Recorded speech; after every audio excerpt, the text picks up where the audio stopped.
Bom dia! No Opinião Minas de hoje vamos conversar com o escritor Fábio Madureira. O tema da nossa conversa será cultura patriarcal e sabedoria popular. Bom dia, Fábio, é um grande prazer tê-lo aqui. O prazer é meu. Nós, aqui no Opinião Minas, temos dado muita ênfase e sempre que tivermos e temos oportunidades, trazemos escritores, pensadores que trazem para cá novas alternativas de autorrealização e de autoconhecimento. O convidado de hoje também se encadeia exatamente nessas características. Ele acaba de lançar um livro que chama Racionalidade e Sabedoria Popular, Energia Material, Humana e Sexualidade. Hein, Fábio, qual o propósito do livro? O nome eu acho que já indica um pouco o propósito, né?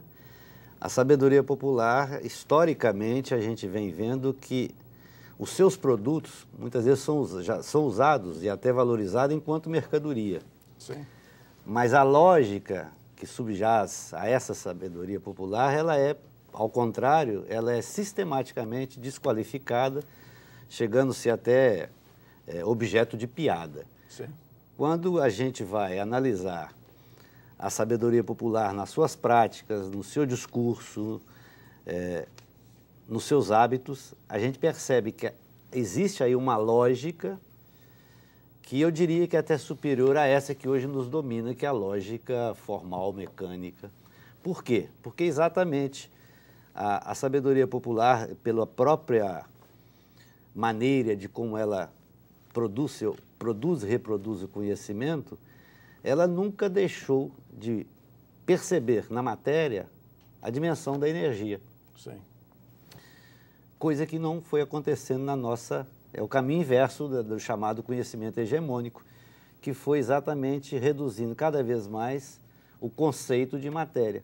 Só com Einstein é que essa coisa começa a recuperar no sentido de reincorporar a dimensão de energia. Isso nas ciências exatas. Sim. Mas nas ciências humanas, que tratam do comportamento humano, eu diria que o conceito ainda é da mecânica. Sim. Então, mas o seu livro seria, digamos, uma valorização do senso comum? Não é esse o seu propósito? Não diria exatamente isso. Não é valorizar o senso comum. É tê-lo como objeto de estudo e verificar. E a gente vai verificar que atrás, por exemplo, no linguajar da sabedoria popular, você vai ver que essa noção de energia material humana existia e persiste. Sim. Tá? Só que ninguém há de negar que com o capitalismo, né, o Marx mesmo já prenunciava a universalização do capital. Então, o que a gente percebe é que a sabedoria popular ela vai sendo encolhida enquanto sabedoria. Não quer dizer que produtos não estejam por aí. Agora, as próprias condições de produção e reprodução da sabedoria popular estão sendo, digamos, solapadas, estão sendo dizimadas também. Perfeito. Como o livro está estruturado internamente, Fábio? Esse livro começa muito com uma pergunta que eu venho do magistério, então eu iniciei minha vida profissional no magistério, e principalmente no magistério de ensino médio, né? Dando aula para aluno de curso noturno, grande Sim. parte do meu trabalho era esse. E eu percebia que ali existia um material para ser trabalhado que não era. Tirando do aluno do curso noturno a sua oportunidade de aprendizado, porque ele não tinha condições de ter o mesmo ritmo dos alunos do diurno, Claro. que poderiam ir para a biblioteca, tinha pais em casa para ensinar. O pessoal do noturno, geralmente, é o pessoal que trabalhava durante o dia e à noite ia estudar.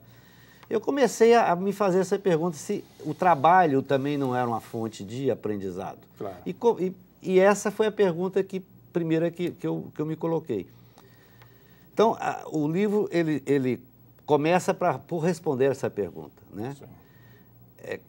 E na tentativa de responder essa pergunta, eu chego na questão da lógica do trabalho. Quer dizer,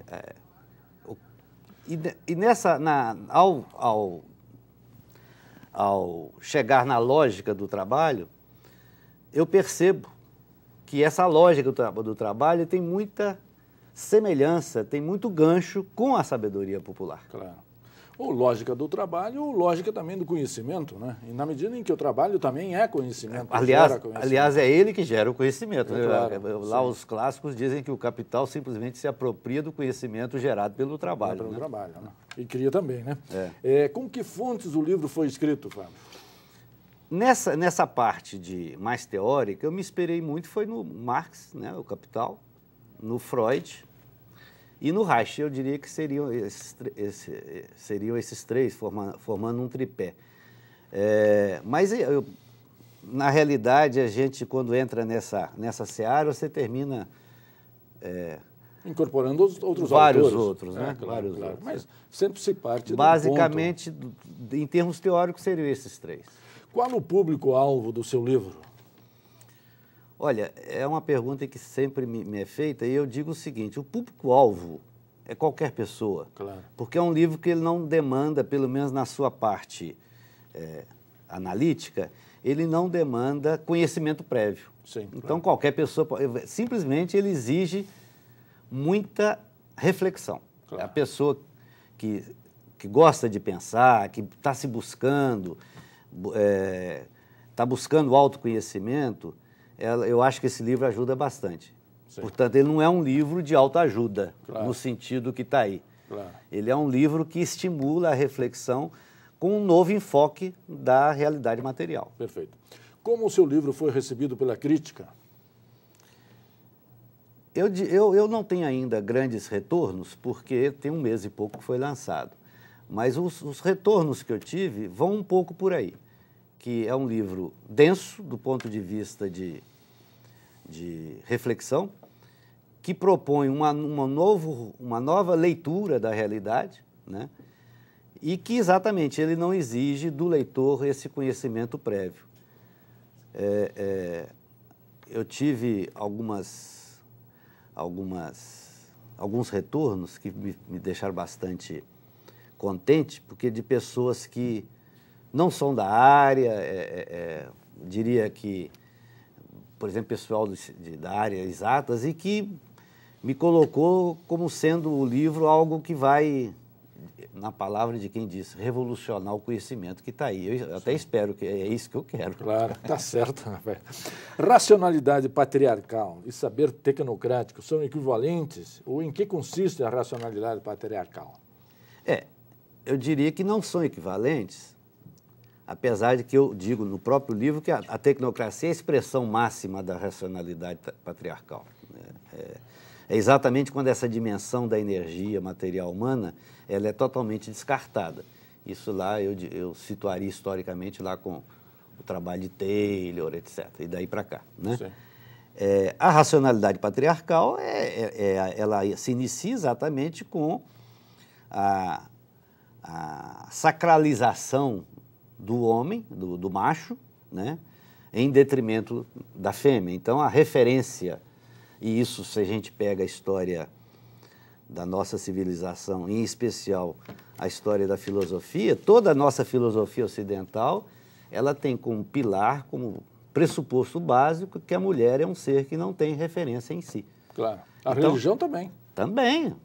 E, aliás, eu diria que grande parte das religiões tem até se desviado do seu próprio credo na medida em que adotou e incorporou essas filosofias. Sim.